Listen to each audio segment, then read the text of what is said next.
Hello, my fellow humans. So we understand each other, let me make this clear.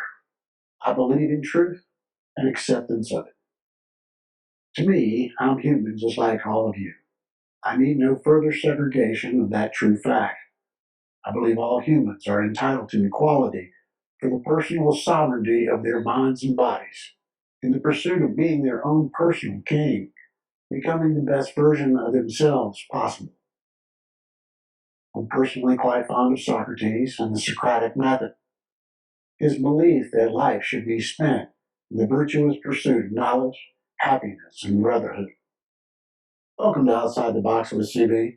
In this segment, Robert Welch, Joe Biden, the usurpation of U.S. democracy. I know this segment is factually relevant to all Americans, and from my view outside the box, the whole world. I've written a book on the history of the Roman fall of American democracy, still expanding, work in process, and tentatively called the Gauls Conspiracy, Usurpations of Treason, Tyranny, and Despotism. Robert Welch, for all intents and purposes, represented the World Economic Forum in 1958. Since the founding of America, the godfather of Satan and Catholicism in the Roman Catholic Church has been the narcissistic, racist, misogynistic, murdering pedophile patriarch of the world. His father murdered the mother of Jesus and has ruled the world in despotism ever since. The church once belonged to his wife Mary and was called Mother's Church in the Heart Valley of Stone, Water, and Woods. It belonged to St. John. When Mr. Welch describes his conquest plan of American sovereignty, piece by piece and step by step, he means they will commit treason on the U.S. Constitution with usurpations of sovereignty. The irony in these are that they're the same effective usurpations that were used in the demise of the Roman Empire, Britain, and France, possibly many more. Today, it appears all of the NATO nations have been subjected to the Trojan horse long-term treason planning for the conquest of nations, a quest for global communist domination and control of the world to hold in slavery. This episode will demonstrate the usurpation that eliminated American democracy in 1991. It's produced using historic mainstream media footage of its implementation and process, the leading role played by our current president, Joe Biden. Now let's take a look at that historic footage. The biggest usurpation of all was making the federal judiciary's judges totally unaccountable to the law. Let me give you a few highlights of the Senate debates on the topic. He spoke. I time and again raised the gavel and said, "Are you certain, Judge, you've had enough time to respond to the questions?" And when it was all over, I said to Judge Bork, "Now, Judge Bork, do you think you got a fair hearing?" He said, "Yes." "Anything else you want to say, Judge Bork?" "No." "Anything at all you want to clarify?" "No." Then the public opinion polls were taken. And then the American people said, Judge Bork should not be in the court. That should not in any way direct us here how we should vote. I don't care if all the American people say he shouldn't be on the court. If I thought he should be, I would vote for him on the court and vice versa. Full stop. Joe Biden's authoritarian opinion is more important than all of America's voters. Who is he a representative for? Despots, tyrants, or kings? To vote one's own opinion over the opinion of every American voter? How are the people's rights, liberties, and freedoms represented? What if it's his opinion he needs to eliminate half the world's population? That's my responsibility, my sworn responsibility. Is it a representative's sworn duty to vote his personal opinion? regardless of his justification? Is he a king or a tyrant? A king votes for the good of his people, the tyrant for his own private interest. But this notion, I heard this morning, lynch mobs, I heard from another senator this morning, $15 million ad campaigns. Where I come from, they call that making things up out of whole cloth. It's bizarre. It's ridiculous. Look at the record. The man's been trashed in our house. Some of us helped generate the trashing. Others of us yielded to it. But all of us, myself included, all of us have been accomplices to it. All of us who haven't spoken out have been accomplices to it. All of us who have sat there, not just members of the committee, but members of the Senate, and let these ads go on, and let this trashing go on, and let this good man be characterized as some sort of Frankenstein's monster without raising a voice against it. All of us are accomplices. Seems to me what the senator is indicting is less the process than the Senate. For if the senator is suggesting that 50, I predict 57, possibly 58 of our colleagues today who are going to vote against Judge Bork are doing so because they have succumbed to the raw pressure wherever it was generated. It seems to me that's one heck of an indictment of your colleagues.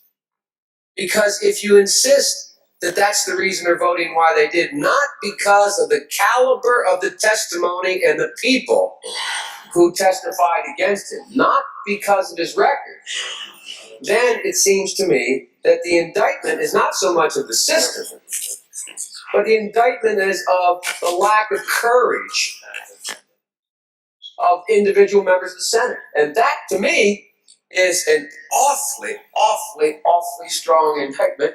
I'm not being facetious when I say this. I have a higher opinion of the ability of my colleagues to do what's right than apparently the senator from Missouri does. I would only say, Mr. President, that in my judgment, this process has been comparable to the repeal of withholding uninterested dividends.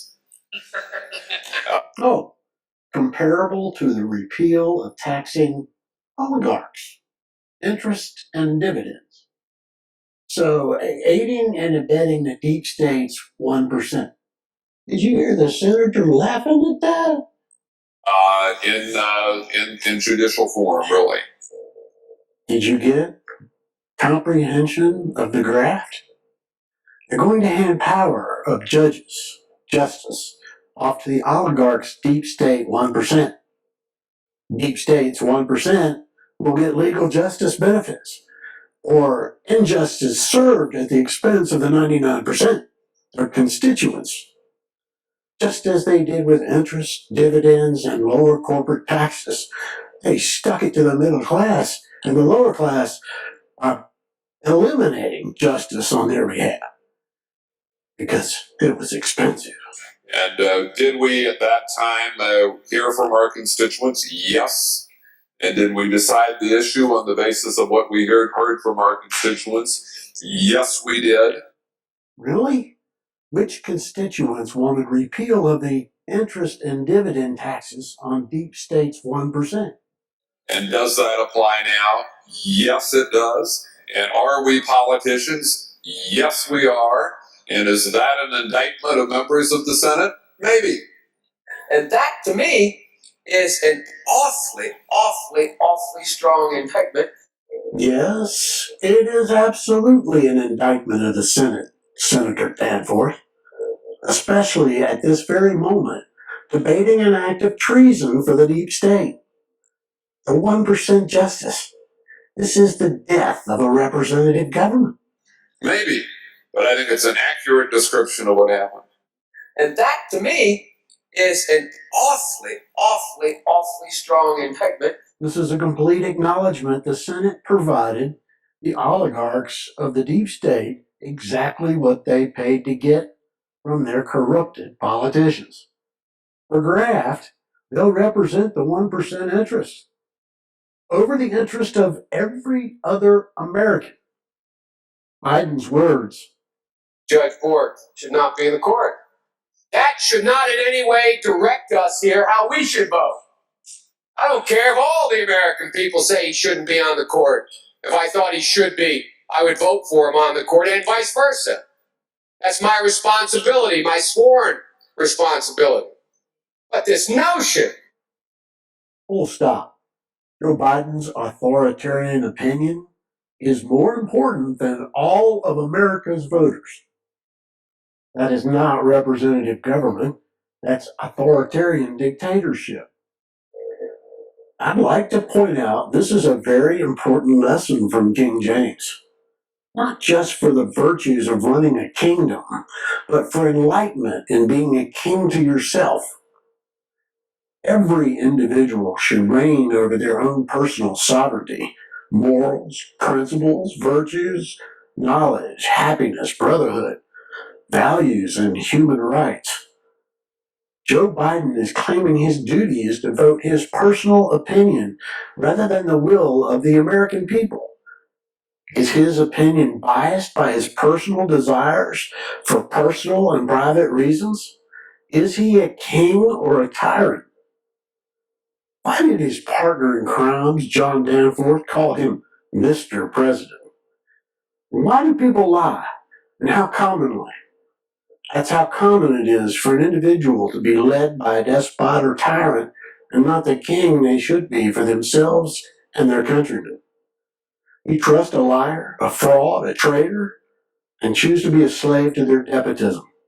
Or are you your own king of virtues?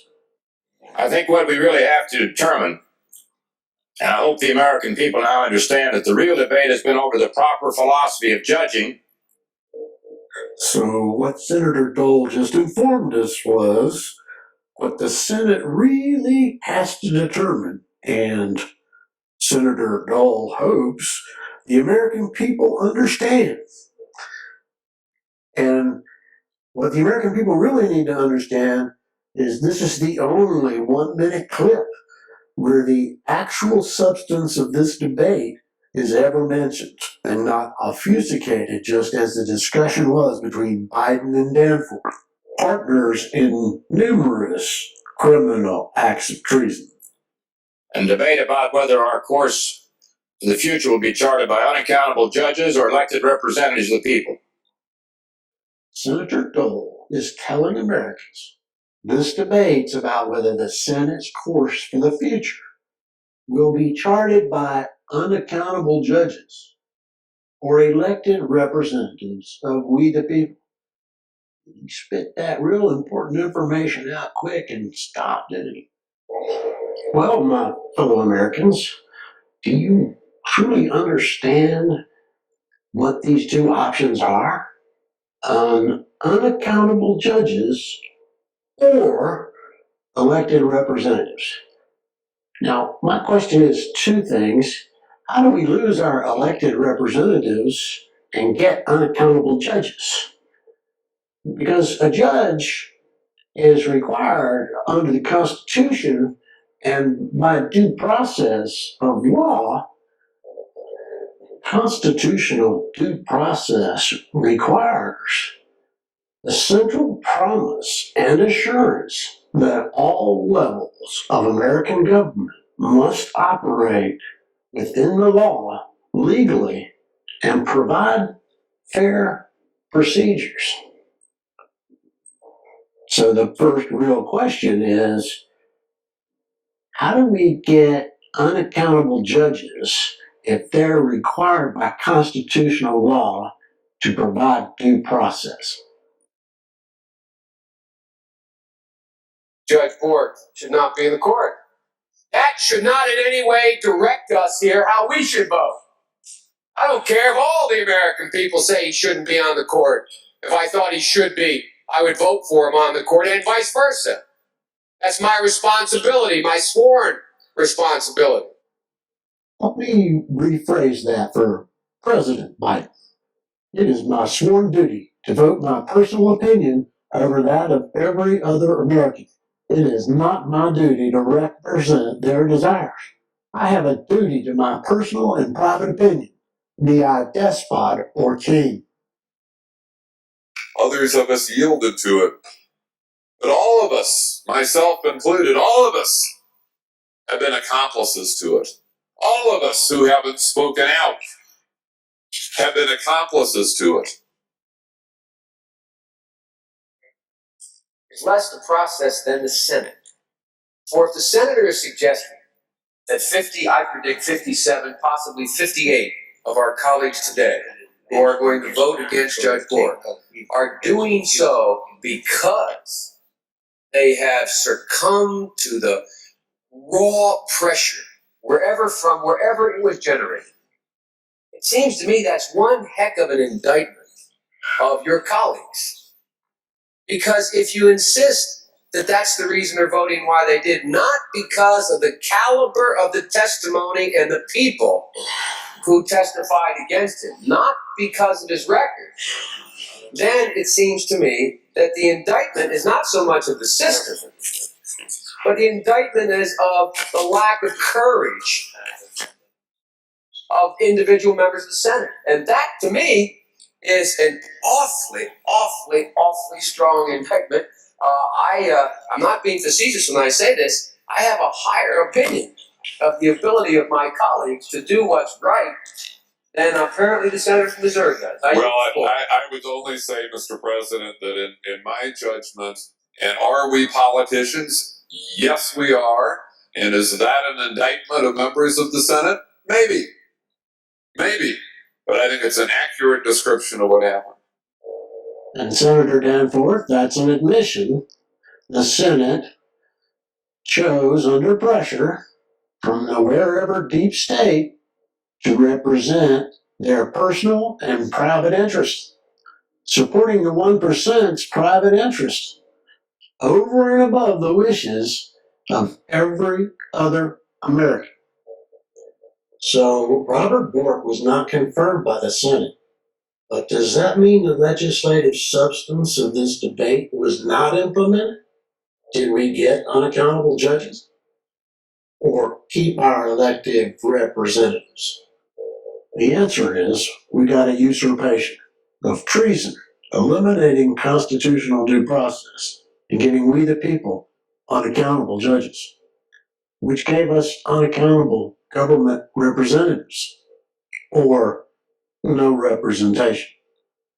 The elimination for the 99% of having any chance in court of justice with an unaccountable judge, accountable only to the 1%. Tell me how, with separate and co-equal powers in government of for and by we the people, did the government usurp our sovereign rights to constitutional due process and congressional representation and give us unaccountable judges with absolute immunity? Legislative implementation of this debated usurpation will make the U.S. a privately held asset of the 1%. The World Economic Forum's privately held criminal RICO enterprise. The WEF operates like a mafia, a crime syndicate. The federal judiciary, its criminal protection racket. While this debate took place in 1987, the Reagan, Bush, Clinton administrations were heavy, legislatively and criminally engaged in the step-by-step, piece-by-piece usurpations of American sovereignty. Complete government control by the WEF, deep state, placing the U.S. government into personal and private hands of the WEF for their private objectives occurred between 1978 and 1994. The plan for this was premeditated, defined and exposed in 1984 by federal district judge Van Sickle in a class action suit of American farmers, Coleman versus Block, and the USDA. The federal judiciary referred to it as the Gauss principle. The details of this with cited evidence can be found in the book on my blog. This plan was one of many sub-plans in the Robert Welch New World Order, Usurpations of Sovereignty, piece by piece. The usurpations continued after the 1991 coup of the U.S. government was complete. Those were mainly about freeing the lost from massive thefts of American assets and equity. The next huge usurpation of personal rights was in the civil rights legislation, which failed passage twice. I suspect intentionally, because its legislative power to eliminate rights required the implementation of the due process usurpation, which wasn't effective till March 1st, 1991. All of this legislation was effectively about the theft of American assets and equity, like the repeal of a balanced budget amendment, Glass-Steagall, stock market uptick rules, the regulation of lobbying act, Chevron deference, and then the unaccountable representatives were rewarded with Citizens United graft. A great country in its political system. But now it's just an oligarchy with unlimited political bribery being the essence of getting the nominations for president or to elect. What we are very proud of now is the young generation, like Prime Minister Trudeau, President of Argentina, and so on, that we penetrate the cabinets. So yesterday I was at a reception for Prime Minister Trudeau, and I know that half of this cabinet, or even more half of this cabinet, are for our actually young global leaders of the world. Let's ask the authoritarian president, how, with separate co-equal powers, did the federal judiciary allow this usurpation of constitutional law to be implemented? Then remember, federal Judge Van Sickle expounded the Goss plan and its intent in 1984. This was just one of many usurpations in implementing the step-by-step plans of Robert Welch's speech. Here now, before the Federal Judiciary Committee, making a case for implementation. Mr. President, please see my video, Biden's Treason on the Constitution, for more exclusive details. I would only say, Mr. President, that in my judgment, and did we decide the issue on the basis of what we heard from our constituents? Yes, we did. And does that apply now? Yes, it does. And are we politicians? Yes, we are. And is that an indictment of members of the Senate? Maybe. Maybe. But I think it's an accurate description of what happened. You can tell I'm mildly offended by the way your officials have characterized me, my colleagues, and the Senate in this process. I guess it's wise for me to stop now, because if I keep going, this will not be particularly productive, at least for me. How can I say it? Confusion is the way in which these efforts have been met, and the method chosen to communicate your views.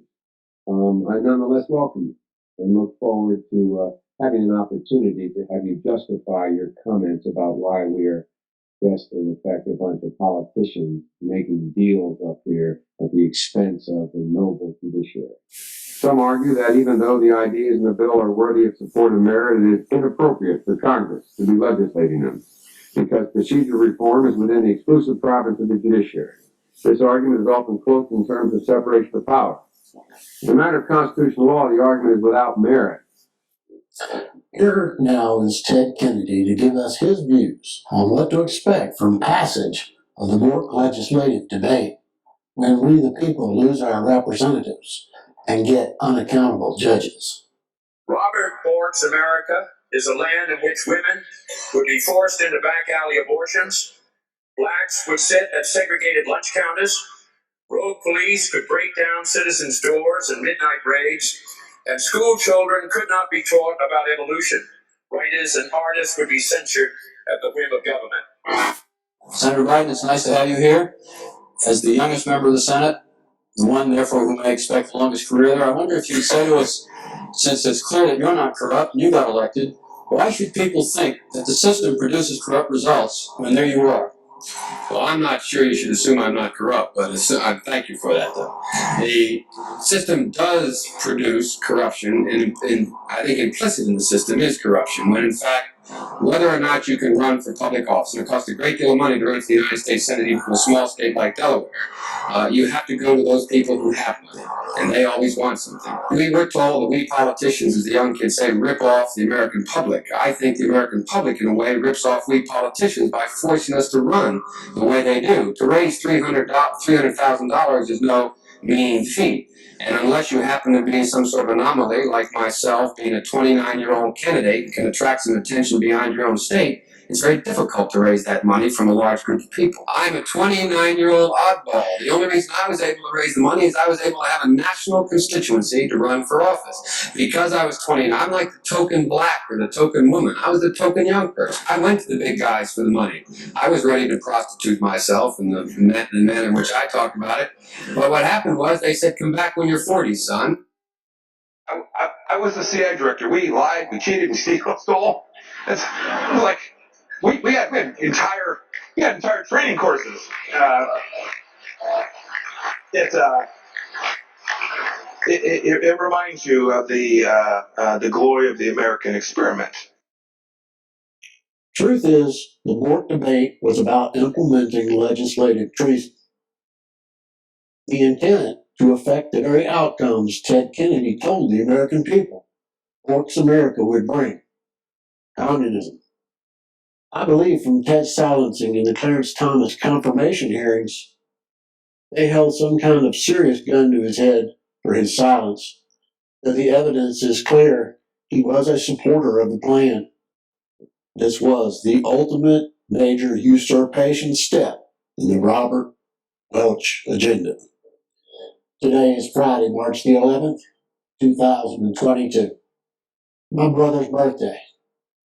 Preparation for step 9 in the Robert Welch plan, approaching rapidly and must be stopped.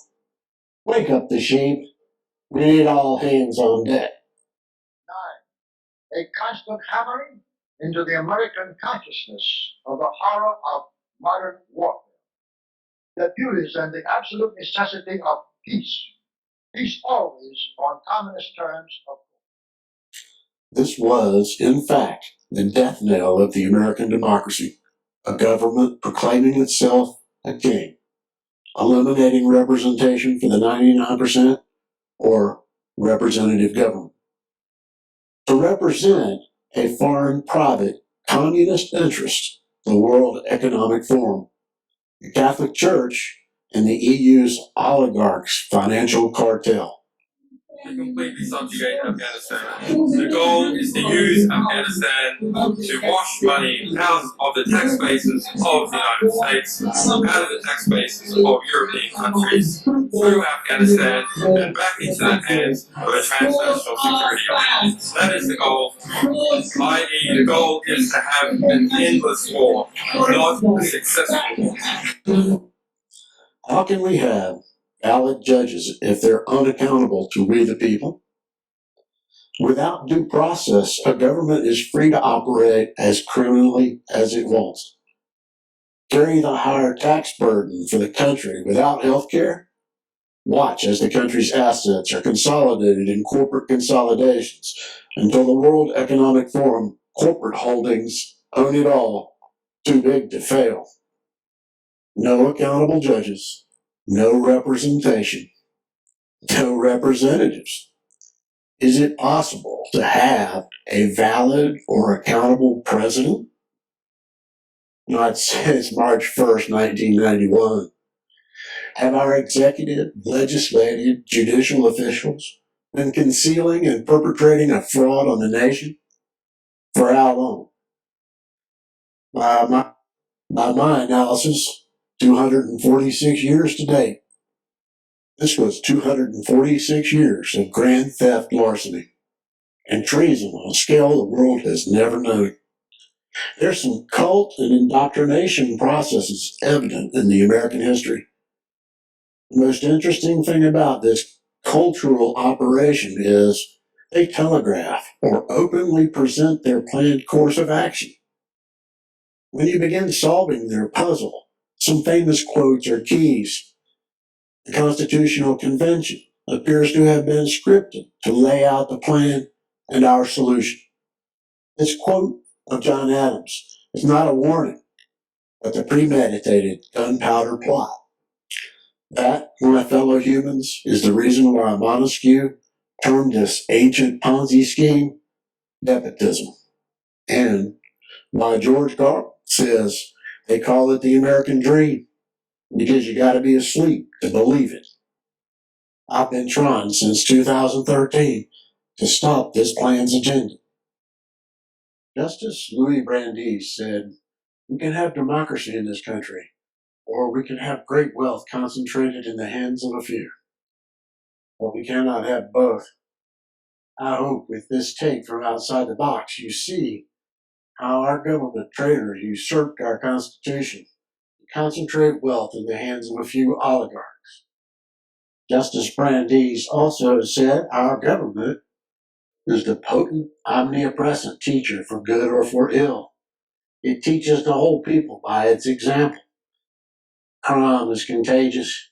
If the government becomes a lawbreaker, it breeds contempt for the law. It invites every man to become a law unto himself. It invites anarchy, revolution.